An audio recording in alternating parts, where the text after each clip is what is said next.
ඔව් අද ඔබ සියලු දෙනාටම සුබ දවසක් කියලා ප්‍රාර්ථනා කරනවා. ඔබ අද අප සමග එක් වී සිටින්නේ තක්ෂිලා වැඩසටහනේ අධ්‍යාපනික වැඩසටහනේ උසස් පෙළ ජීව විද්‍යා විෂය ධාරාව පිළිබඳව දැනුවත් වීමට.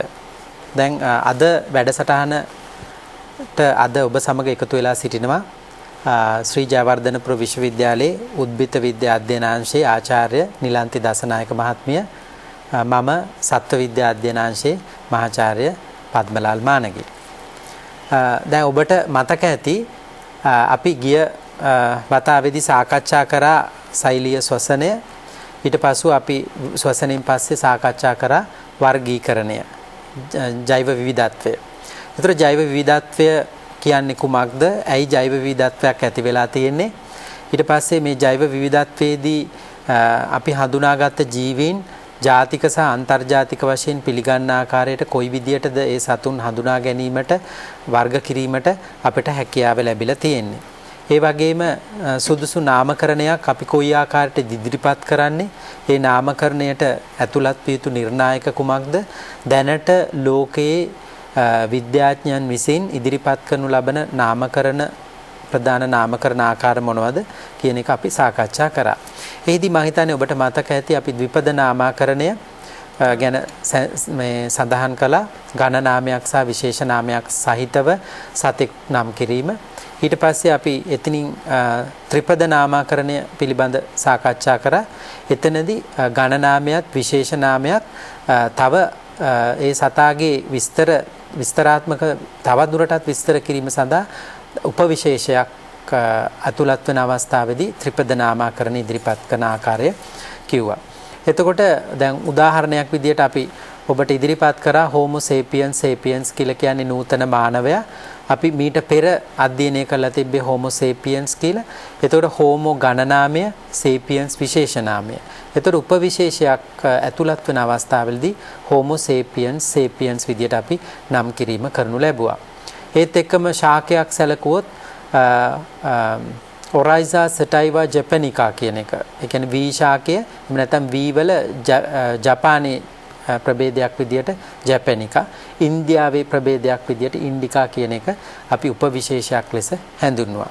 දැන් අද අපි සාකච්ඡා කිරීමට බලාපොරොත්තු වෙනවා ස්වභාවික වර්ගීකරණය. මේ ඊ타ත්ම වැදගත් වෙන්නේ ඔබ මෙම රූප රාමුවේදී ස්වභාවික වර්ගීකරණය පිළිබඳව මූලික වශයෙන් අපි සලකන කරුණ මෙහිදී මේ රූප රාමුවේ දිස් වෙනවා. ජීවීන්ගේ බාහිර හා අභ්‍යන්තර ලක්ෂණ සලකා පරිණාමික බන්දුතා ඉස්මතු වන ආකාරයට ජීවීන් වර්ගීකරණය කිරීම තමයි අපි ස්වභාවික වර්ගීකරණය කියලා කියන්නේ. ඒතර මෙතනදී විශේෂයෙන්ම සැලකිලිමත් විය යුතුයි අපි පරිණාමික බන්දුතා සැලකිල්ලට ගන්නවා. ඒ වගේම මේ සතුන්ගේ බාහිර හා අභ්‍යන්තර ලක්ෂණත් අපි සැලකිල්ලට ගන්නවා. එතකොට ස්වභාවික වර්ගීකරණයත් එක්කම අපි කෘත්‍රිම වර්ගීකරණය කියන එක ඉතාමත්ම වැදගත් වෙනවා. ඒට හේතුව අපිට පරිණාමික බන්දුතා සහ ප්‍රවේණික තොරතුරු ජීවියෙක් දැක්ක පමණින්ම විස්තර කිරීමට පහසු නැහැ, අපහසුයි. අපි ඒ තරම් සුදුසු නෙවෙයි. නමුත් කෘත්‍රිම වර්ගීකරණයේදී අපිට ඉතා පහසුවෙන් එම ජීවියාගේ දකින්නු ලබන බාහිර ලක්ෂණ අනුව ඒ ජීවියා කාණ්ඩ දෙකකට එහෙම නැත්නම් ජීවීන් කාණ්ඩ වලට වෙන් කරන්න පුළුවන්. එතකොට මේ ලක්ෂණ එකක් හරි කිහිපයක් හරි භාවිතා කරමින් තම අවශ්‍යතාවය අනුව වර්ගීකරණ නිර්ණායක සකස් කර ගැනීමෙන් තමයි කෘත්‍රිම වර්ගීකරණය ඉදිරිපත් කරන්නේ. එතකොට මේ වර්ගීකරණයේ අවාසි දක්නට ලැබෙනවා. ඒ එකක් තමයි බොහෝ වෙනස්කම් සහිත ජීවීන් සමහර අවස්ථාවලදී එකම වර්ගයට ඇතුළත් වෙනවා. දැන් උදාහරණයක් විදියට ඔබ බාහිර ලක්ෂණය ලෙස කෘමීන් සැලකුවොත් පියාපත් ඇති නැති භාවය සැලකුවොත් ඔබ පියාපත් ඇති මේ කෘමීන් එක පැත්තකටත් එක ගොඩකටත් පියාපත් නැති කෘමීන් එක ගොඩකටත් ඇතුළත් කරන්න පුළුවන්. එතකොට මේ ප්‍රියාපත් ඇති කෘමීන් තුල ඒ ගොඩ තුල සමහර වෙලාවට වෙනස් ලක්ෂණ සහිත ජීවීන් ඉන්න පුළුවන්. එතකොට කෘත්‍රිම වර්ගීකරණ එක්තරා වාසියක් තමයි එය. ඒ වගේම මේ වර්ගීකරණයෙන් සියලුම ජීවීන් වර්ගීකරණය කිරීමට හැකියාවක් ලැබෙන්නේ නැහැ. ඒ වගේම සියලුම ජීවීන්ගේ පරිණාමික, ඒ වගේම කායික, ඒ වගේම ව්‍යුහාත්මක සහ ප්‍රවේණි විද්‍යාත්මක සම්බන්ධතා භාවිත කරන්නේ නැහැ. මෙන්න මේ නිසා කෘත්‍රිම වර්ගීකරණයේ යම්කිසි අවාසිදායක තත්ත්වයක් අපිට තියෙනවා. එතකොට මේ කෘත්‍රිම වර්ගීකරණය පාවිච්චි කරලා ජීවීන් වර්ගීකරණය කිරීමේදී ඔබට මෙම රූපරාමුව බැලුවොත් පේනවා දෙබදුම් සුචියක් අපි භාවිතා කරනවා. දෙබදුම් සුචි භාවිතය. එතකොට මේ දෙබදුම් සුචියක් භාවිතා කිරීමේදී අපි මෙහිදීත් සැලකිලිමත් වෙන කරුණු කිහිපයක් තියෙනවා. එතකොට අපි මුලින්ම කරන්නේ එක් බාහිර ලක්ෂණයක් පමණක් සලකලා ඒ බාහිර ලක්ෂණේ ඇති නැති බව විශේෂයෙන්ම සලකලා ජීවීන් කාණ්ඩ දෙකකට වෙන් කිරීම කරනවා පළමුවෙන්ම. එතකොට මේ අවස්ථාවේදී අපි පරිණාමික ලක්ෂණ එහෙම නැත්නම් ඒ ලක්ෂණ පරිණාමික විය යුතු නැහැ. ඒ බාහිරින් පෙනෙන ලක්ෂණ අනුව ජීවීන් කොටස් දෙකකට වෙන් කරා. ඊළඟට දෙබදුම් සුචියක් ගැලපෙන්නේ නිශ්චිත ජීවීන් කොටසකට පමණයි. ඒතර අපිට හමු වන හැම ජීවියෙක්ම දෙබදුම් සුචියක් භාවිතා කරලා වර්ග කරන්න බෑ. දැන් ඔබ පාසලේදී ඔබ ප්‍රායෝගික පරීක්ෂණයකදී ජීවීන් බොහෝ සංඛ්‍යාවක් එකතු කරලා එම ජීවීන් වර්ගීකරණය කරනවා දෙබදුම් සුචියක් භාවිතාවෙන්. එතකොට ඔබට සමහර අවස්ථාවලදී මේ සියලුම ජීවීන් සුචියට ගැලපෙන ආකාරයට ඇතුළත් කිරීමට හැකියාවක් නොලැබෙන්න පුළුවන්. ඒ නිසා අපිට සමහර අවස්ථාවලදී එම ජීවීන්ගේ පරිණාමික බන්ධුතා පිළිබඳ දැනගෙන සිටිය යුතු වෙනවා. දැන් අපි සලකලා බලමු මේ ඊ타ත්ම මේ සත්ව වර්ගීකරණය එහෙම නැත්නම් ජෛව විවිධත්වයේ පිළිබඳ යම්කිසි ආකාරයක ආශාවක් ඇතිවන තත්වයක් තමයි මේ දෙබදුම් සුචියක් භාවිතා කරලා ඔබට සත්තු බොහෝමයක් ලැබිලා තියෙන වෙලාවෙදී සත්තු වර්ගීකරණය කිරීමක් ඔබට කිරීමට හැකියාවක් තියෙනවා. එතකොට පළමුවෙන්ම ඔබ කළ යුත්තේ කැපී පෙනෙන බාහිර ලක්ෂණයකින් ඒ ජීවීන් කණ්ඩායම් දෙකකට බෙදීම. මම හිතන්නේ ඒක ඔබට ඉතා පහසුවෙන් කරන්න පුළුවන්. ඊළඟට එක් කණ්ඩායමකට ජීවීන් කිහිප දෙනෙකු අයත් වෙනවා නම් ඒකට අපි අංකයක් ලබා දෙනවා. දැන් අපි හිතමු පළවෙනි එක අපි 1 කියලා සලකලා එකේ අපි ලක්ෂණ දෙකක් සලකනවා. සලකලා අපි ඒකෙදී එක ලක්ෂණයක් සහිත ජීවීන් බොහෝමයක් ඉන්නකොට අපි ඒ කොටසට අංකයක් ලබා දෙනවා. ඊට පස්සේ එම අංකයේ යටතේ ඇති ජීවීන්ගේ බාහිර ලක්ෂණ නැවතත් සලකා බලා කණ්ඩායම් දෙකකට බෙදෙනවා. මෙන්න මේ ආකාරයට ඔබට දිගින් දිගටම මේ විදියට කරගෙන යන්න පුළුවන්. ලක්ෂණ ඇති නැති භාවය අනුව ජීවීන් කොටස් වලට වෙන් කරන්න පුළුවන්. අවසාන වශයේදී එක් කණ්ඩායමකට තනි ජීවියෙකු ලැබුණට පස්සේ එම ජීවියාගේ නම ලියලා වෙන් කිරීමක් කරන්න පුළුවන්. දැන් මෙතන මෙම රූපරාමයෙන් ඔබට පෙන්නලා තියෙන්නේ අපි දෙබදුම් සුචියක් භාවිත කරන ආකාරය.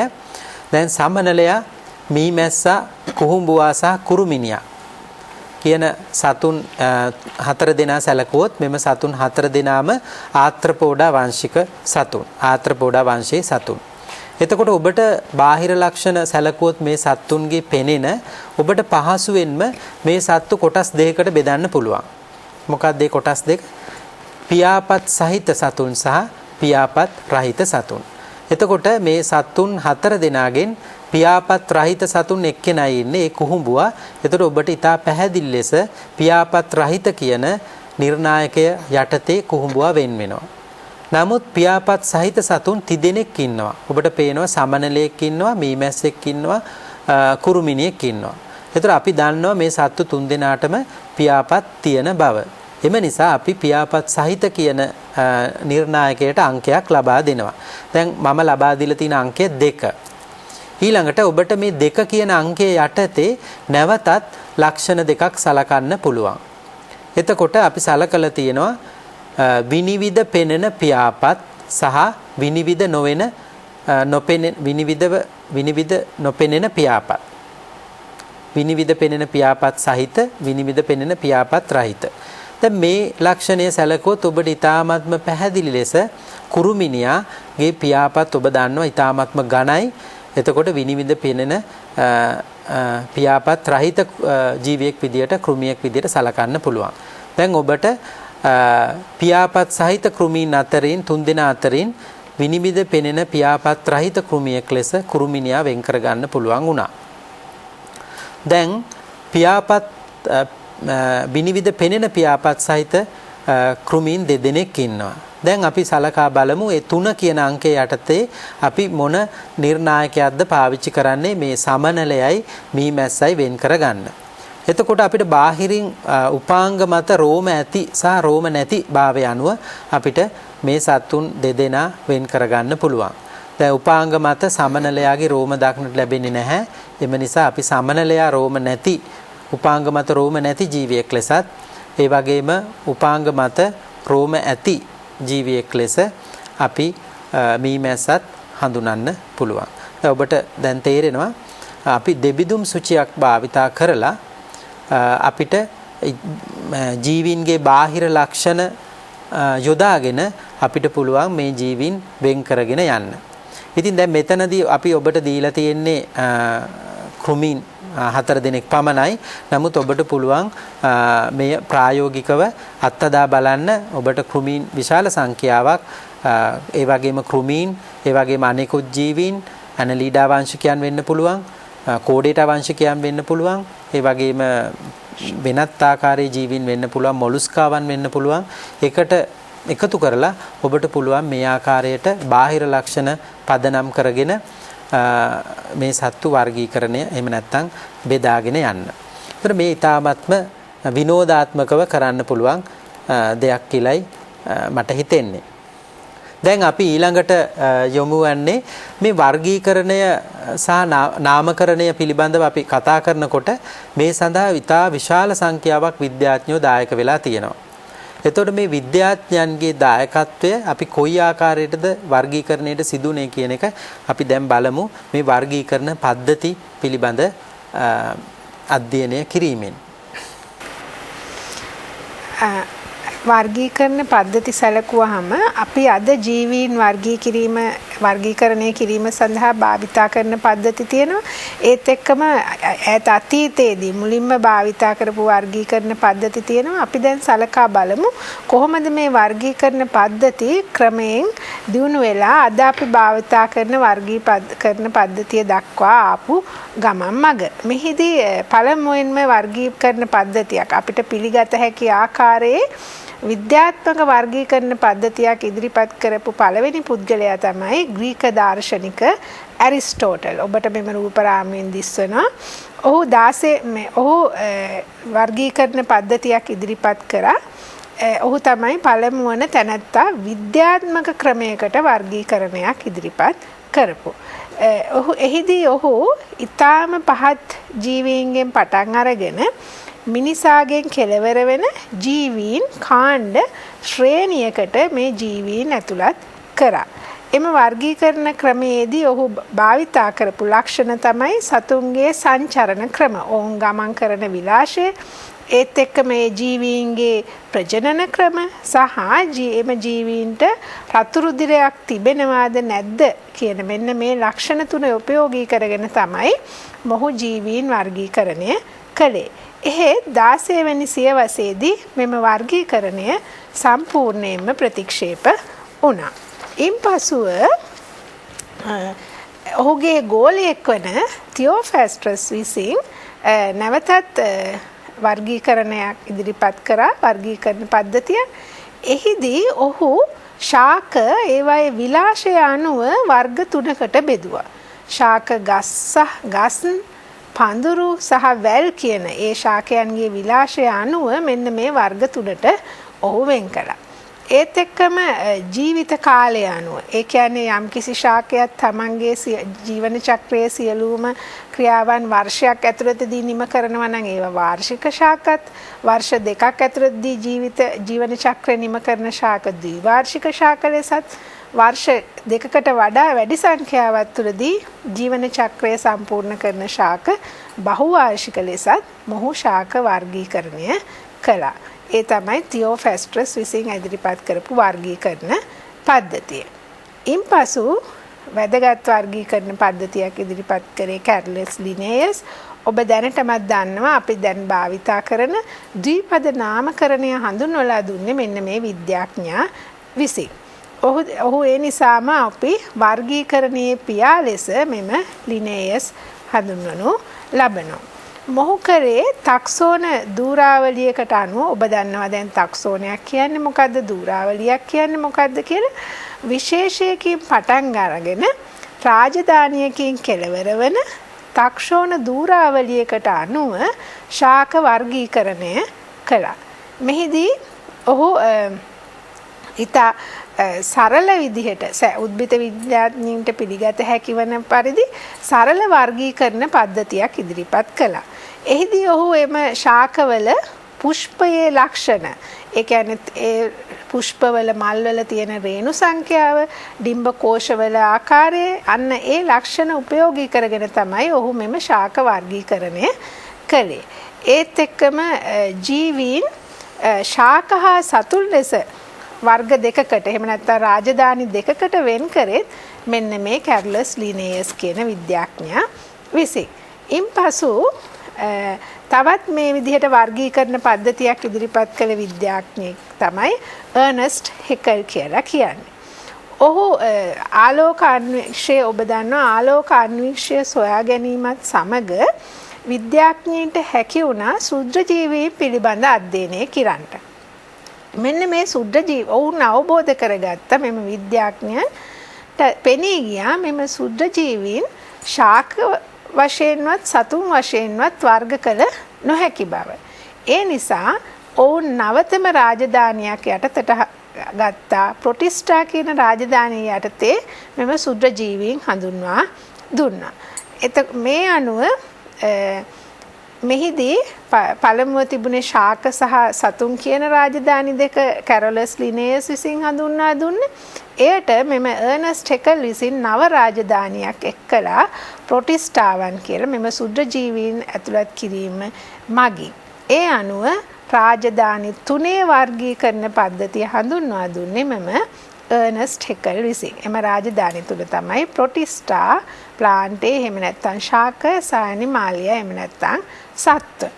ඊට අමතරව මෙම ටැක්සෝන ධූරාවලියට වංශය කියන ටැක්සෝනය හඳුන්වා දුන්නේ මෙම අර්නස්ට් හෙකල් විසින්. හෙකල් කියන මෙම විද්‍යාඥයා තමයි වංශය කියන ටැක්සෝනය හඳුන්වා දුන්නේ. ඉන්පසු මෑත යුගයේදී 1900 ගණන්වල රොබර්ට් විටේක කියන විද්‍යාඥයා මගින් රාජධානි 5ක වර්ගීකරණයක් හඳුන්වා දුන්නා. ඔබ දැන්ට දන්නවා අප දන්නේ රාජධානි 3යි ප්‍රොටිස්ටා ප්ලාන්ටේ සහ ඇනිමාලියා කියන රාජධානි 3. මේ රාජධානි 3 රාජධානි 5ක් දක්වා වැඩි කිරීමෙන් රාජධානි 5 වර්ගීකරණය හඳුන්වා දුන්නේ මෙන්න මේ රොබර්ට් විටේක කියන විද්‍යාඥයා. ඒකට හේතු වුණේ මෙම යුගයේදී වඩාත් ප්‍රබල ආලෝක අන්වීක්ෂයන් නිපදෙව්වා. ඒත් එක්කම ඉලෙක්ට්‍රෝන අන්වීක්ෂය නිපදවීමත් සමගම විද්‍යාඥයින්ට පුළුවන් වුණා සෛලවල අභ්‍යන්තර ව්‍යුහයන් අධ්‍යයනය කිරීමට. මෙම සෛලවල අභ්‍යන්තර ව්‍යුහයන් අධ්‍යයනය කිරීමේදී ඔවුන්ට පෙනී ගියා කලින් ඔවුන් නොදුටු බොහෝ දේ ඔවුන්ට අවබෝධ කර ගැනීමට හැකි වුණා. ඒ නිසා මෙන්න මේ රාජධානි 5 වර්ගීකරණයට මූලික වුණේ ජීවීන්ගේ සෛල සංවිධානය. මෙම අන්වීක්ෂවල දියුණුවත් සමග ජීවීන්ගේ සෛල සංවිධානය මැනවින් අධ්‍යයනය කිරීමට හැකි වුණා. ඒ නිසා එම ජීවීන්ගේ සෛල සංවිධානය පදනම් කරගත්ත මේ රාජධානි 5 වර්ගීකරණයට. ඊට අමතරව සෛල ඒකසෛලිකද බහුසෛලිකද යන බව යන වගත් මේදී උපයෝගී කරගත්ත. ඒත් එක්කම මෙවුන්ගේ පෝෂණ විලාශයත් උපයෝගී කරගෙන තමයි මේ රාජධානි 5 වර්ගීකරණය හඳුන්වා දුන්නේ. මෙම රාජධානි 5 ඔබට පෙනී යන පළමු වෙන එක මොනෙරා. එයට බැක්ටීරියා වනුත් සයනොබැක්ටීරියා එහෙම නැත්නම් නීල හරිත බැක්ටීරියාවන් සමහර නීල හරිත ඇල්ගාවන් කියලා හඳුන්වනවා. ඒත් ඔබට මෙහිදී පෙනී යනවා ඇති නීල හරිත බැක්ටීරියා මොනෙරා කියන රාජධානියටත් ඇල්ගාවන් ප්‍රොටිස්ටා කියන රාජධානියටත් අයිති වෙලා තියෙනවා. එතකොට ප්‍රොටිස්ටා රාජධානියට ඇතුළත් වෙන්නේ ප්‍රොටෝසෝවාවන් සහ ඇල්ගී.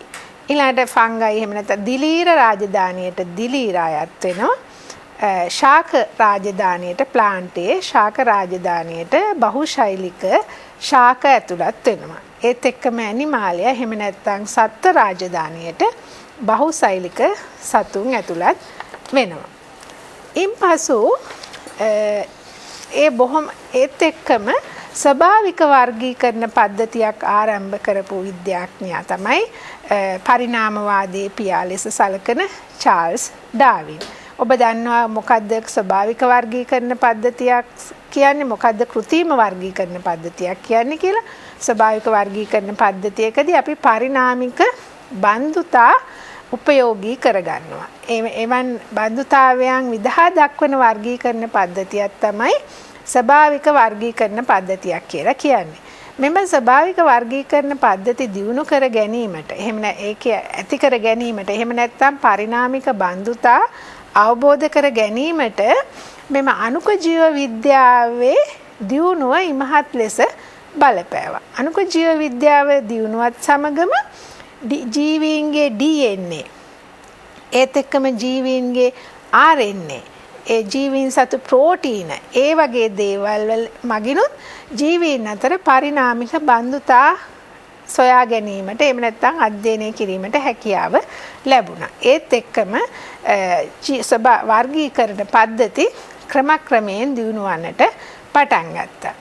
ඉන්පසු මෑත යුගයේදී තවත් විද්‍යාඥයෙක් කාලූස් කියන විද්‍යාඥයා විසින් නැවතත් වර්ගීකරණ පද්ධතියක්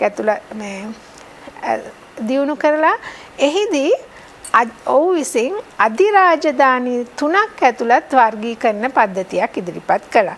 ඔබට මතක ඇති කලින් අපි රාජධානි 5ක වර්ගීකරණ පද්ධතියක් අධ්‍යයන රාජධානි 5ක වර්ගීකරණ පද්ධතියක් හඳුන්වා දුන්න රොබර්ට් විටේක විසින් එම මොහු විසින් කළේ ඊට වඩා ඉහළ තාක්ෂණයක් අධිරාජධානි 3කින් යුක්ත වර්ගීකරණයක් ඉදිරිපත් කළා. එම අධිරාජධානි 3 තමයි මේ පෙනී යන පරිදි බැක්ටීරියා, ආකියා සහ යුකැරියා කියලා. යුකැරියාවන් යටතට තමයි මොහු ප්‍රොටිස්ටාවන්, දිලීර, ශාක සහ සතුන් ඇතුළත් කරේ. ඔබට මෙහිදී පෙනී යනවා මෙම බැක්ටීරියා සහ ආකියා කියන අධිරාජධානිය අධිරාජධානි දෙක ඇතුළත් කරලා තියෙන්නේ මොනෙරා කියන රාජධානිය වෙනුවට. කලින් රාජධානි 5ේදී මොනෙරා කියන රාජධානිය වෙනුවට තමයි මෙම බැක්ටීරියා සහ ආකියා කියන අධිරාජධානි දෙක එකතු කරලා තියෙන්නේ. දැන් ඒ නිසා රාජධානි 6කින් සමන්විත උණු වර්ගීකරණ පද්ධතියක් තමයි පිළිගන්නේ. එකක් තමයි බැක්ටීරියා, ආකියා, ප්‍රොටිස්ටා, ෆංගයි, ප්‍රොටිස්ටා එහෙම නැත්නම් ෆංගයි එහෙම නැත්නම් දිලීර, ශාක සහ සත්ව කියන තුන. එතකොට ඒත් එක්කම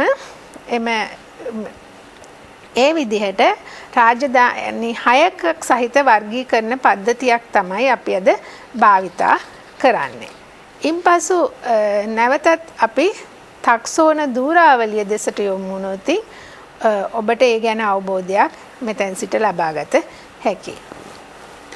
එතකොට දැන් ඔබට ඉතාමත්ම පැහැදිලි ඇති අපේ වර්ගීකරණ ඉතිහාසය. එහෙම නැත්නම් වර්ගීකරණය කොයි ආකාරයකද, සත්ව නාමකරණය කොයි ආකාරයකද විද්‍යාඥයන් මේ දක්වා ගෙනාවේ කියන එක. එතකොට දැන් ඔබ ඉතාමත්ම පැහැදිලි අවබෝධයක් සහිතව ඉන්නවා ජීවියෙක් වර්ගීකරණය, ඒ වගේම ජීවීන්, ශුද්‍ර ජීවීන්, එහෙම නැත්නම් බැක්ටීරියා, ආකියා සහ යූකැරියා කියලා ප්‍රධාන අධිරාජධානි 3ක් තමයි අවසානයේදී අපිට ලැබෙන්නේ. මේ අධිරාජධානි 3 ඇතුළත සම්පූර්ණයෙන්ම කොටස් 6ක් ඇතුළත් වෙනවා. දැන් අපි බලමු තාක්ෂණ ධුරාවලිය කියන්නේ සාමාන්‍යයෙන් විශේෂයකින් ආරම්භ වෙලා ක්‍රමයෙන් විශාල වන මට්ටමේ අණුපිළිවෙල අපි හඳුන්වනවා තාක්ෂණ ධුරාවලිය ලෙස. එතකොට මේ ධුරාවලිය තුල ජීවීන්ගේ විවිධාත්මක එහෙම නැත්නම් විද්‍යාත්මක කාණ්ඩ කිරීමක් සිදු වෙනවා. ඒ කාණ්ඩ කිරීම අපි හඳුන්වනවා තාක්ෂණය කියලා. එතකොට අපි බලමු දැන් මේ එක් ටැක්සෝනයක් සැලකුවොත් ඒ හැම ටැක්සෝනයකටම නමක් සහ මට්ටමක් තියෙනවා. දැන් අපි වර්ගීකරණයේ ජීවියෙක් වර්ග කරනකොට ඔබ දන්නවා වංශය අපි සලකනවා, ඊට පස්සේ අපි වර්ගය සලකනවා. වර්ගය තමයි එයාගේ මට්ටම. අපි ඒකට කියනවා ක්ලාස් කියලා. එතකොට අපි වර්ගයට දෙන්න ඕනේ මොකක් හරි නමක්. දැන් උදාහරණයක් විදියට අපි පෘෂ්ඨවංශීන්ගේ රෙප්ටීලියා, එහෙම නැත්නම් අපි උරගයන් සලකනකොට අපි දෙන නම තමයි රෙප්ටීලියා කියන එක. ඒ රෙප්ටීලියා අයිති වෙන්නේ වර්ගයට. ක්ලාස් රෙප්ටීලියා කියලා කියනවා. එතකොට අපි මේ ටැක්සෝනයට නමක් සහ මට්ටමක් ලබා දීමට අවශ්‍ය වෙනවා. දැන් මේ ඔබට මේ රූපරාමුවෙන් පෙනී යන්නේ දුරාවලි මට්ටම්. දැන් ඔබ මේ වෙන විට අධිරාජධානිය පිළිබඳ අවබෝධයක් ලබාගෙන තියෙනවා. ඒ වගේම ප්‍රධාන අධිරාජධානි 3ක් මේ වෙන විට විද්‍යාඥයන් විසින් යෝජනා කරලා තිනවා. ඊට පස්සේ රාජධානිය පිළිබඳව ඔබට අවබෝධයක් ලැබිලා තිනවා. ඒ වගේම ඔබ දැන් දන්නවා වංශය කියන ටැක්සෝනි ඉදිරිපත් කර විද්‍යාඥ පිළිබඳ මීට ස්වල්ප වේලාවකට පෙර ඔබ දැනුවත් වුණා.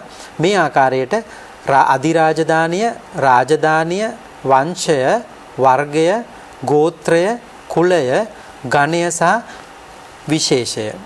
එතකොට අවසානයේ ඔබ දැන් මම හිතනවා ඔබ දැනුවත් වෙලා ඉන්නවා යම්කිසි ජීවියෙක් නම් කිරීමේදී අපි ඒ ජීවියාගේ ගණ නාමයත් ඒ ජීවියාගේ විශේෂය දන්නෝ නම් අපි විශේෂ නාමයත් සහිතව විපද නාමකරණී කියන පරිදි අපි ගණ නාමයත් විශේෂ නාමයත් සහිතව ජීවියෙකුට නමක් දෙනවා.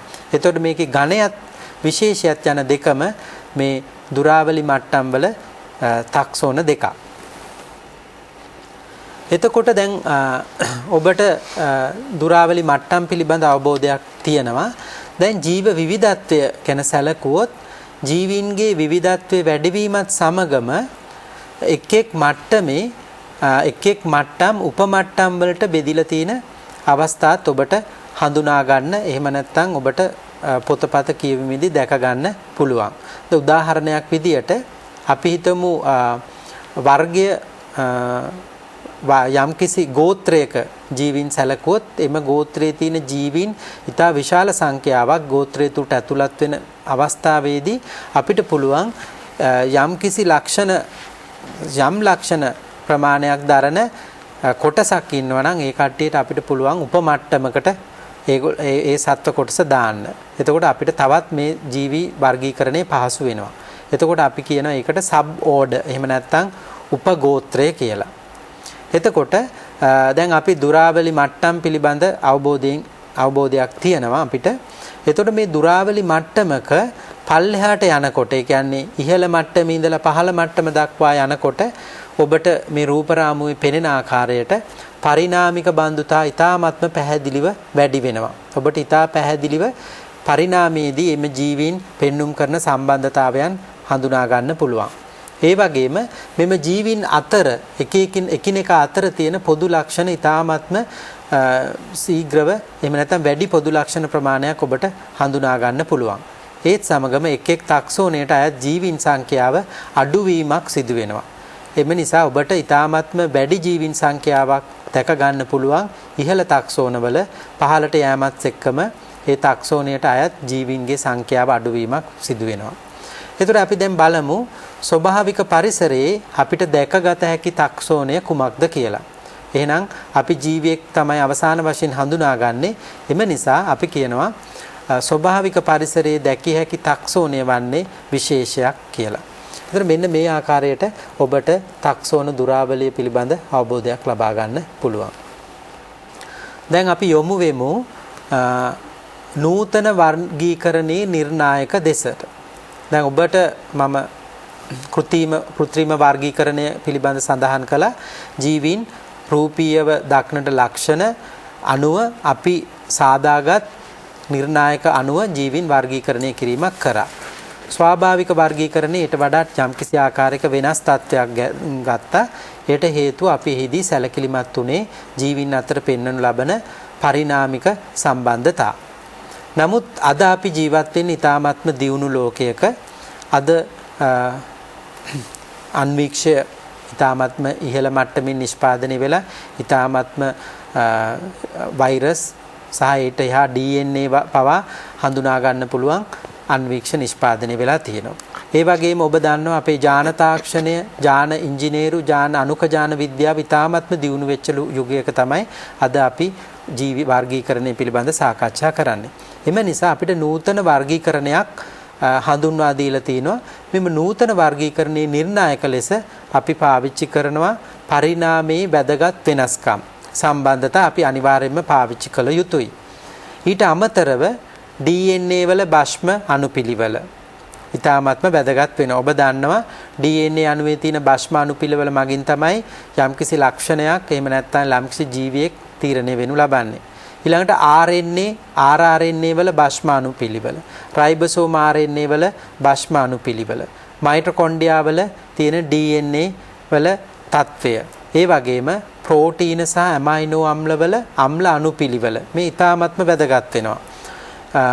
ඒ වගේම සෛල පටකවල සංඝටක සහ සෛල සංඝටකවල අණුක ව්‍යුහ මෙන්න මේ ආකාරයේ නූතන නිර්ණායක පාවිච්චි කරලා අද වර්තමාන ලෝකයේ ජීවීන් වර්ගීකරණය කිරීමත් ජීවීන් හඳුනා ගැනීමත් ඊ타ත්ම පහසුවෙන් සිදු වෙනවා. දැන් උදාහරණයක් විදියට ඔබ සැලකුවොත් දැන් විශේෂයෙන්ම ශුද්‍ර ජීවීන් බැක්ටීරියා ඔබ දන්නවා ලෝකේ ඊතා ඉක්මනින් මේ ශුද්‍ර ජීවීන් නිසා ඇතිවන ලෙඩ රෝග ලෝකේ ඊතා බහුලව ව්‍යාප්ත වෙලා යනවා. ඒතර මේ ජීවීන් හඳුනා ගැනීමට අණුක ජීව විද්‍යාව ඊ타ත්ම සාර්ථක ලෙස අද පාවිච්චි කරනවා. ඒතර මේ අණුක ජීව විද්‍යාවේදී DNA RNA වල සහ ඒ වල තියෙන භස්ම අණුපිළිවෙල සමග සම්බන්ධ කරලා මේ ජීවයා හඳුනා ගැනීම සිදු කරනු ලබනවා. ඒක නිසා නූතන වර්ගීකරණ නිර්ණායක යටතට බොහෝ විට අණුක ප්‍රවේණික විද්‍යා ක්‍රම සහ තාක්ෂණය භාවිතා කරනවා. දැන් ඔබ හොඳින් නාමකරණය ඒ වගේම ජීවීන් වර්ගීකරණය පිළිබඳ දැනුවත් වෙලා ඉන්නේ. දැන් අපි බලමු එක එක ජීවි කාණ්ඩය සහ ඒ ජීවි කාණ්ඩය සතු ලක්ෂණ අපිට කොයි ආකාරයකටද වැදගත් වෙන්නේ, ඒ වගේම ආර්ථික වශයෙන් මෙම ජීවීන් කොයි විදියටද ලෝකයට වැදගත් වෙන්නේ කියලා. පළමුවෙන්ම අපි වෛරසය පිළිබඳ සලකා බලමු. වෛරස ගත්තහම වෛරස ඊටාම වැදගත් අංශු වර්ගයක්.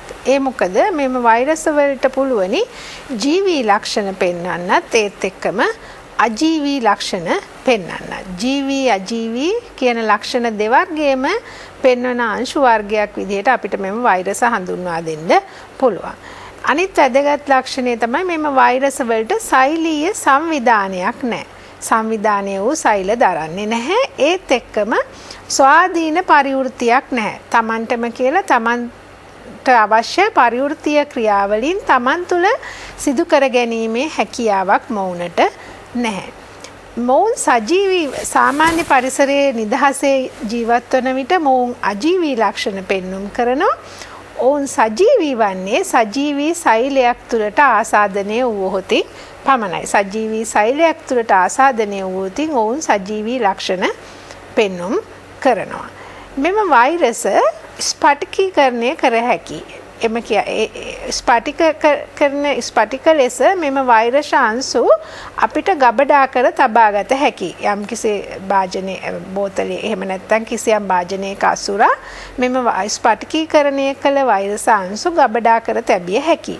මෙම වෛරස් අංශු සජීවී සෛලයක් තුළට ඇතුළු වූහොතින් ඔවුන් සියලුම සජීවී ලක්ෂණ පෙන්눔 කරමින් ප්‍රතිගුණණය වෙන්න පටන් ගන්නවා. මේ නිසා තමයි මෙම වෛරස් අංශු ජීව විද්‍යාත්මක අවි බයොලොජිකල් වෙපන්ස් කියන්නේ ජීව විද්‍යාත්මක අවි ලෙස භාවිතා කිරීමට පහසු වෙලා තියෙන්නේ මෙන්න මේ සුවිශේෂී ලක්ෂණයන් නිසා. ඒත් එක්කම මේ වෛරස ඔබට මෙහින් පෙන්වා තිබෙන මූලික වෛරසයක ව්‍යුහය ඔබට පේනවා හිස කොටසක් සහ ගෙලක් සහ වලිගයකින් සමන්විත වෙනවා. මෙම හිසෙහි ප්‍රෝටීන කොපුවක් තුළ අඩංගු DNA ඔබට දැකගත හැකි. මෙහි පෙන්වා ඇත්තේ DNA කුමක් හෝ න්‍යෂ්ටික අම්ලයක් මෙම ප්‍රෝටීන කොපුව තුළ අඩංගු වී තිබිය හැකි. මෙම වෛරස් අංශු ප්‍රමාණයෙන් ඊටාම කුඩයි. නැනෝමීටර ප්‍රමාණයෙන් තමයි අපි මේවා මනින්නේ. ඔබ දන්නවා මිලිමීටර, මයික්‍රෝමීටර ඊළඟ අගේ මේ ඒකකයේ තමයි නැනෝමීටර. මෙන්න මේ නැනෝමීටර ප්‍රමාණයෙන් තමයි අපි මේ වෛරස් වල ප්‍රමාණයන් මනින්නේ. නැනෝ සාමාන්‍යයෙන් නැනෝමීටර 20ක් 250ත් අතර මෙම වෛරස් අංශු වල ප්‍රමාණය ඒ පරාසය තුළ විහිදෙනවා. මෙම වෛරස ඔබට දැකගත හැකි වන්නේ ඉලෙක්ට්‍රෝන අන්වීක්ෂයකින් පමණයි. අනිත් වැදගත් ලක්ෂණය තමයි මෙම වෛරස අනිවාර්ය අන්තක්සෛලීය පරපෝෂීන්. අන්තක්සෛලීය අනිවාර්යෙන් සෛල ඇතුළත ජීවත් වන පරිපෝෂීන්. අනිත් එක තමයි මෙම වෛරස වලට පුළුවනි ජීව ලෝකයේ තියෙන සියලුම ජීවී කාණ්ඩ වලට ආසාදනය වෙන්න. උදාහරණ විදියට ශාක වලට ආසාදනය විය හැකියි. ශාක වලට ආසාදනය වී ශාක වලට රෝග ඇති කරනවා. ඒත් එක්කම සත්වයින්ට ආසාදනය වී සත්වයින්ට රෝග ඇති කරනවා. ඒ විතරක් නෙමෙයි බැක්ටීරියාවන්ට, සයනොබැක්ටීරියාවන්ට, ඒ දිලීර මේ සියලුම ජීවී කාණ්ඩ වලට ආසාදනය වීමේ හැකියාව මෙම වෛරස සතුව තියෙනවා. ඒ නිසා මෙම වෛරස ඊටාම වැදගත් ජීවී කාණ්ඩයක් ලෙස සැලකිය හැකියි. ඔබට ඊළඟ රූප රාමුවෙන් බලාගත හැකි වෛරස වල හැඩ. මෙම වෛරස වලට විවිධ හැඩ තියෙනවා. සමහර වෛරසයන් විසිතල හැඩයක් දක්වනවා. සමහර වෛරස ඔබට මෙහි පෙන්වීම යනවා සූත්‍රිකාකාර දඬු ආකාර වෛරස. මෙහිදී පේනවා සූත්‍රිකාකාර වෛරස. අනිත් එක තමයි පහලින් පෙන්නනවා හිස සහ වලිගය සහිත එම වෛරස අංශු. ඔබ මතක තබා ගත යුතුයි මේ සියලුම මේ සියල්ල ඉලෙක්ට්‍රෝන අන්වීක්ෂීය දර්ශන. එසේ නොමැතිව ඔබට වෛරස බලා ගැනීමට හැකියාවක් නැහැ. ඒත් එක්කම මෙම වෛරස ගත්තහම අපිට ඒවා වර්ග කරන්න පුළුවන්. මම සඳහන් කරා වෛරසයකට මූලික වශයෙන් හිසක් සහ වලිගයක් තියෙන වෛරස තියෙනවා. එම වෛරස තුල න්‍යෂ්ටික අම්ල වර්ගයක් අඩංගු වෙනවා. එම අඩංගු වන න්‍යෂ්ටික අම්ල වර්ගය අනුව අපට පුළුවන් මෙම වෛරස වර්ග කරන්න. ඒ වර්ග තමයි ද්විපට DNA දරන වෛරස, තනිපට DNA දරන වෛරස, ද්විපට RNA දරන වෛරස සහ තනිපට RNA දරන වෛරස. මෙන්න මේ වර්ග හතර යටතේ අපිට වෛරස වර්ග කරන්න පුළුවන් අඩංගු වෙලා තියෙන න්‍යෂ්ටික අම්ලය අනුව. තවත් වැදගත් වචනයක් තියෙනවා වෛරෝණයක්. වෛරෝණයක් කියලා කියන්නේ එක් වෛරස් අංශුවකට. එක් වෛරස් අංශුවක් තමයි වෛරෝණයක් කියලා අපි හඳුන්වන්නේ. මෙම එක් වෛරෝණයක් තුල එහෙම නැත්නම් එක වෛරස් අංශුවක් තුල අඩංගු වෙන්නේ මෙම ඉහතින් සඳහන් කරලා තියෙන න්‍යෂ්ටික අම්ල අණු වර්ග 4න් එක් වර්ගයක් පමණයි. හොඳින් මතක තබා ගත යුතුයි.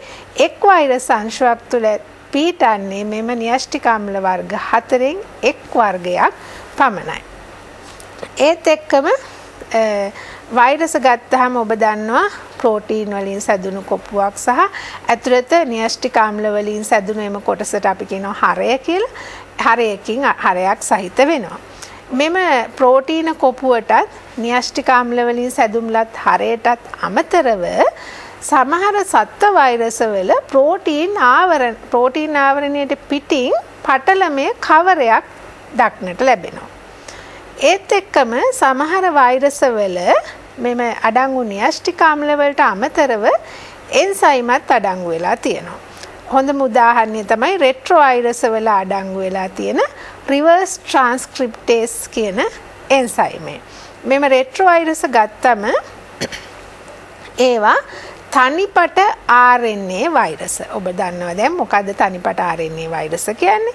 තනිපට RNA වෛරස තමයි මෙම රෙට්‍රෝ වෛරස කියලා කියන්නේ. මෙම රෙට්‍රෝ වෛරසයක් ශාකයකට ඇතුල් වුණාට පස්සේ යම් කිසි සෛලයකට ඇතුල් වුණාට පස්සේ මෙම RNA වලින් DNA RNA පටයෙන් DNA නිෂ්පාදනය කරගන්නවා. DNA පටයක්.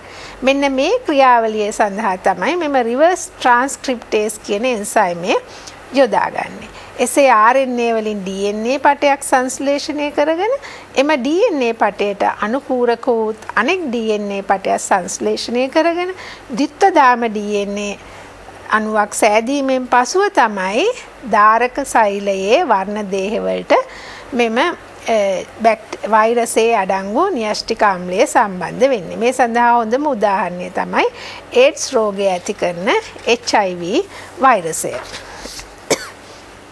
ඒත් එක්කම වෛරසයක ජීවන චක්‍රය. එහෙම නැත්නම් වෛරසයක් මගින් කොහොමද ධාරක සෛලයක් ආසාදනය කරන්න කියන එක සැලකුවොත් ඔබට මෙම රූප රාමුවේ දිස්සනවා වෛරස අංශුවක් පළමුවෙන් සෛලයක් මතට අධිශෝෂණය වීමක් සිදු වෙනවා. ධාරක සෛලයක් හමු වූ විට එම සෛලයේ මත වෛරස අංශුව අධිශෝෂණය වෙනවා.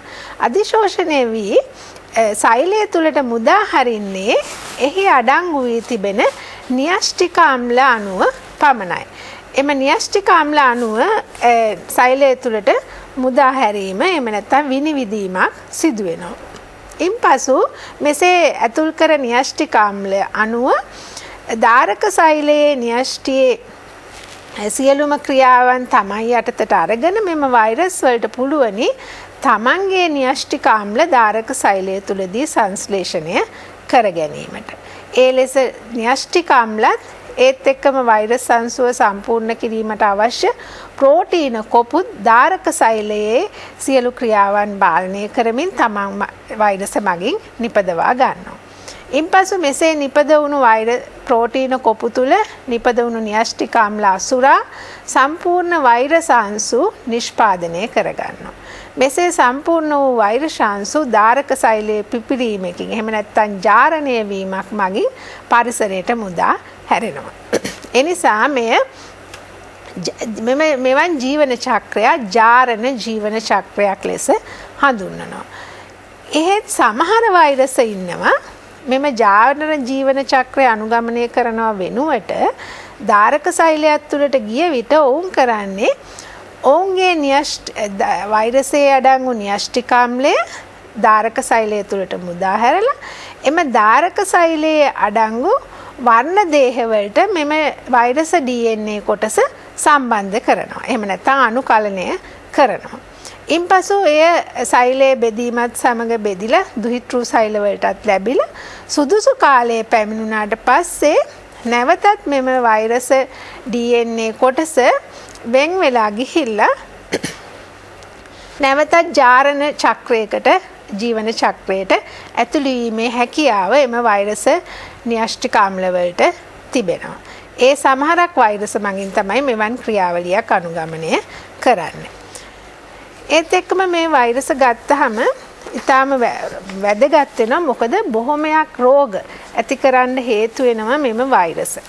උදාහරණ ලංකාවේ දැනට වසංගතයක්ව පවතින ඩෙන්ගු රෝගය ඇති කරන්නේ වෛරසයක් මගින්. මෙහිදී ඔබට පේනවා එම ඩෙන්ගු රෝගය ඇති කිරීමට හේතු වන ඩෙන්ගු වෛරස අංශු වල ඉලෙක්ට්‍රෝන අන්වීක්ෂීය ව්‍යුහයන්. ඒත් එක්කම හෙපටයිටිස් රෝගය ඇති කිරීමට හේතු වන වෛරස. ඒත් එක්කම ඔබට මතක ඇති පසුගිය කාලයේ ලෝකයේ පුරා වසංගතයක්ව පැවති කුරුළු උණ සූකර උණ සෑදීම එහෙම නැත්නම් ඉන්ෆ්ලුවෙන්සා රෝගයේ සෑදීමට හේතු H1N1 වෛරසය. ඒ ඉලෙක්ට්‍රෝන අන්වීක්ෂීය ව්‍යුහයක් ඔබට මෙහි පේනවා. ඒත් එක්කම මේ පහළ පේළියේ වම් කෙළවරේ දැක්වෙන්නේ රුබෙල්ලා වෛරසය. ඒත් එක්කම තවත් වැදගත් මේ ලෝකයේ වසංගතයක්ව පවතින AIDS රෝගයට හේතු වන HIV වෛරසයේ ඉලෙක්ට්‍රෝන අන්වීක්ෂීය ව්‍යුහය. මෙම වෛරස මමක්වස් ජීවි ලෝකයේ සියලුම ජීවීන් ආසාදනය කරනවා කියලා. ශත්වයින් පමණක් නෙවෙයි ශාක වලටත් රෝග රාශියකට හේතු වෙන්නේ මෙම වෛරස. එයින් ප්‍රධාන වෙනවා දුම්කල වැනි රෝගවල තියෙන ඇති කරන දුම්කල විචිත්‍ර රෝගය වැනි තත්ත්වයන් ඇති කරන වෛරස. මෙහිදී ඔබට පෙනෙන්නේ දුම්කල විචිත්‍ර රෝගය ඇති කිරීමට හේතු වෙන වෛරසයක්. මෙම වෛරස මැඩ පැවැත්වීමට තියෙන අපහසුතාවයන් තමයි එකක් තමයි මෙම වෛරස වලට විකල්ප ධාරකයින් ඉන්නවා. එක් තමන් ගොඩක් භෝග ශාකවලට රෝග ඇති කරන වෛරස භෝග ශාකය නොමැති කාලවලදී එම පරිසරයේ තියෙන වල් පැලෑටි තුල තමන්ගේ ජීවන චක්‍රය සම්පූර්ණ කරගන්නවා. ඒ කියන්නේ විකල්ප ධාරකයින් තුල ජීවත් වීමේ හැකියාව මොවුන්ට තියෙනවා. ඒ නිසා මෙම වෛරස රෝග ශාක වලට වගේ ඇති වෙන වෛරස් රෝග වළක්වා ගැනීමට එහෙම නැත්නම් මර්ධනය කිරීමට ඉතාම අපහසුයි.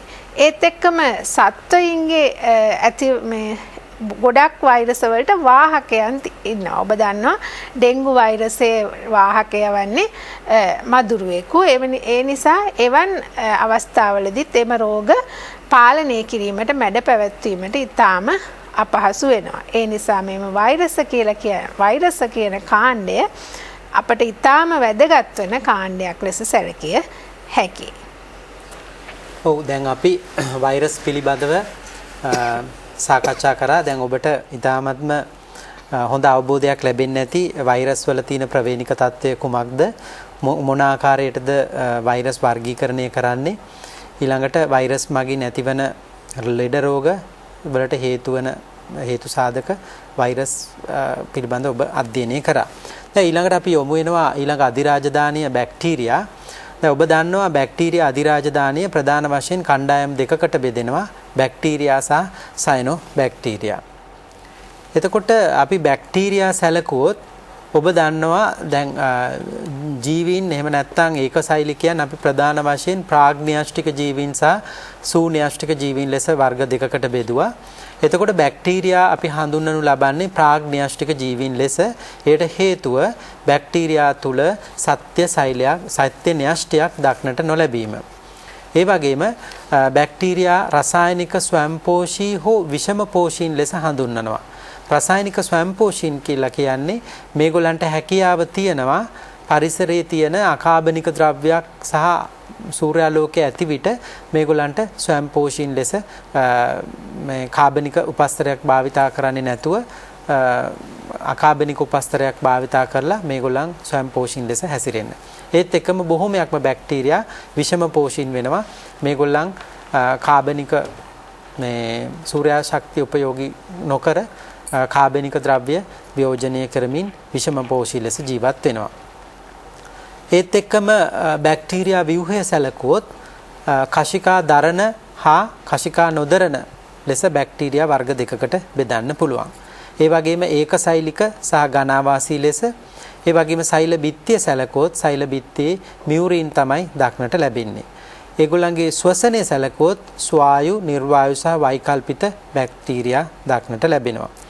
ඒ වගේම සමහර අවස්ථාවලදී ඒගොල්ලන්ට බැක්ටීරියාවන්ට ඇතිවන අහිතකර කාල තරණය කිරීම සඳහා බැක්ටීරියාවන්ට හැකියාවක් තියෙනවා අන්තප්පෝර නිෂ්පාදනය කිරීමට. සෛල විභාජන එහෙම නැත්නම් ඒගොල්ලන්ගේ ප්‍රජනනය ගත්තොත් සරල ද්විඛණ්ඩණයෙන් ඒගොල්ලන් සෛල බෙදෙනවා බැක්ටීරියාවන්ගේ. ඒ වගේම සංයුග්මන ක්‍රියාවලිය මගින් ඒගොල්ලන්ගේ ප්‍රවේණික ද්‍රව්‍ය ප්‍රතිසංයෝජනය කරමින් ඒගොල්ලන්ගේ ප්‍රවේණික තත්ත්වය වෙනස් කර ගැනීමේ හැකියාව තියෙනවා. දැන් ඔබට මෙම රූප රාමුවෙන් පෙනෙන්නේ බැක්ටීරියාවක ව්‍යුහය. මෙතනදී ඔබට පේනවා සත්‍ය න්‍යෂ්ටියක් දක්නට ලැබෙන්නේ නැහැ. සෛලප්ලාස්මය තුල න්‍යෂ්ටික ද්‍රව්‍ය එහෙම නැත්නම් DNA දක්නට ලැබෙනවා. මෙම රූප රාමුවේ එහෙම නැත්නම් මෙම රූපේ නොපෙනුනත් ඔබට සමහර වෙලාවෙදී වෘත්තාකාර ප්ලාස්මීඩ මේ න්‍යෂ්ටික ද්‍රව්‍ය අතර දක්නට ලැබෙන්න පුළුවන්. ඊට අමතරව කශිකා සහිත බැක්ටීරියාවක් නම් කශිකා ඒ වගේම සෛල දේහයෙන් පිටතට විහිදෙන පිලි දක්නට ලැබීම විශේෂ ලක්ෂණයක් වෙනවා. මෙන්න මේයි බැක්ටීරියාවල තියෙන ව්‍යුහය. මෙතනින් මෙම රූප රාමුවෙන් ඔබට පෙන්눔 කරන්නේ බැක්ටීරියා ප්‍රජනනය වෙන ආකාරය. මේ අලිංගික ප්‍රජනන ක්‍රමයක් විදිහට හඳුන්වන්න පුළුවන්. විඛණ්ඩනය මගින් බැක්ටීරියා සංඛ්‍යාව ඉතාමත්ම ඉහළ සංඛ්‍යාවක් ලෙස ඉතා සුළු කාලයකදී වැඩි කර ගැනීමේ හැකියාව තියෙනවා. මීළඟට අපි බැක්ටීරියාවන් ගැන අධ්‍යයනය කරනකොට අපි බැක්ටීරියා වර්ගීකරණය කිරීමක් එහෙම නැත්නම් හඳුනා ගැනීමේදී අපි ප්‍රථමව සිදු කරනු ලබන්නේ ග්‍රෑම් පරීක්ෂාව. ඒ ග්‍රෑම් පරීක්ෂාවේදී අපි විශේෂ වර්ණක පාවිච්චි කරනවා. ඒ වර්ණක මගින් බැක්ටීරියාවල සෛල බිත්තියේ අඩංගු ද්‍රව්‍ය රසායනික ද්‍රව්‍ය වර්ණ ගැන්වීම අනුව ප්‍රධාන වශයෙන් ග්‍රෑම් ධන සහ ග්‍රෑම් ඍණ ලෙස බැක්ටීරියා ප්‍රධාන වශයෙන් වර්ග දෙකකට බෙදන්න පුළුවන්. ග්‍රෑම් ධන බැක්ටීරියා බොහෝ විට තද නිල් හෝ දම් පැහැයට වර්ණ ගැන්වීමක් සිදුවන අතර ග්‍රෑම් රින බැක්ටීරියා තද රෝස හෝ රතු පැහැයෙන් වර්ණ ගැන්වෙනවා. මෙන්න මේ ආකාරයට ඔබට විද්‍යාගාරයේදී ඉතා පැහැදිලිව මේ බැක්ටීරියා වර්ග දෙක හඳුනා ගැනීමේ හැකියාව ලැබෙනවා. මෙම රූපරාමුවෙන් ඔබට පේන්නේ බැක්ටීරියා දක්නට ලැබෙන බැක්ටීරියා වර්ග ඔබට පේනවා ගෝලාකාර හැඩයකින් යුක්ත ගෝලාකාර, ඒ වගේම දණ්ඩාකාර හැඩයෙන් යුක්ත බැසිලස් ආකාර බැක්ටීරියා, ඒ වගේම හිලික්ස් ආකාර බැක්ටීරියා, තරංගාකාර හැඩයක් තියෙනවා.